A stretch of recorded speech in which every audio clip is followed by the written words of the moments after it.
ಚಾಲಕನ ನಿಯಂತ್ರಣ ತಪ್ಪಿ ರಸ್ತೆ ಪಕ್ಕಕ್ಕೆ ಮಳ್ಳಿ ತುಂಬಿದ ಟ್ರಕ್ ಬಿದ್ದಿರುವ ಘಟನೆ ವಿಜಯಪುರ ಜಿಲ್ಲೆಯ ಬಸವನ ಬಾಗೇವಾಡಿ ತಾಲೂಕಿನ ದೇವರಹಿಪ್ಪರಗಿ ಮಾರ್ಗ ಮಧ್ಯೆ ನಡೆದಿದೆ. ಟ್ರಕ್ ಮುಗುಚಿ ಬಿದ್ದಾಗ ಒಳಗೆ ಸಿಲುಕಿದ್ದ ಡ್ರೈವರ್ ಹೂಗಾರನ್ನು ಅಗ್ನಿಶಾಮಕ ಸಿಬ್ಬಂದಿಗಳು ರಕ್ಷಣೆ ಮಾಡಿದ್ದಾರೆ. ಟ್ರಕ್ನಿಂದ ಆಚೆ ತೆಗೆದು ಸ್ಥಳೀಯ ಆಸ್ಪತ್ರೆಗೆ ದಾಖಲು ಮಾಡಲಾಗಿದೆ. ದೇವರಹಿಪ್ಪರಗಿ ಪೊಲೀಸ್ ಠಾಣಾ ವ್ಯಾಪ್ತಿಯಲ್ಲಿ ಪ್ರಕರಣ ದಾಖಲಾಗಿದೆ.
ಭಾರತದ ವಧುವನ್ನು ನೋಡಲು ನಾನು ತುಂಬಾ ಉತ್ಸುಕಳಾಗಿದ್ದೇನೆ.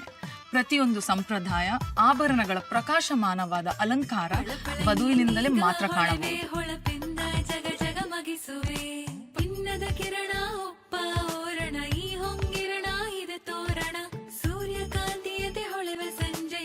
ಇದು ವೈಭವದ ಮದುವೆ ಸಂಭ್ರಮ. ಮಲಬಾರ್ ಗೋಲ್ಡನ್ ಡೈಮಂಡ್ಸ್ ಅವರಿಂದ ಭಾರತದ ವಧುವರಿಗೆ ಪ್ರೀತಿಯ ಸಮರ್ಪಣೆ.